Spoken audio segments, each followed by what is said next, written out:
এই কোর্টে আসা হলো? কি কোর্টে আসার কারণটা কি? কোর্টে আসার কারণ আমরা মানুষের পক্ষে দাঁড়িয়ে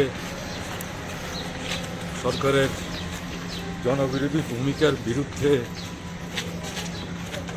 কোভিড পরিস্থিতিতে এবং অর্থনৈতিক অবস্থার যে সংকটজনক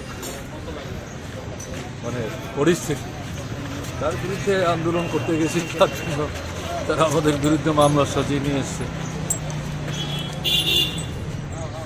কোর্ট আজকে কি বলেছে স্যার? কোর্ট তো কিছু বললো না।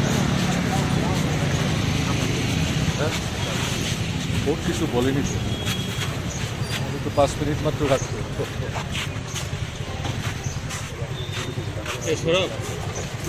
তোমার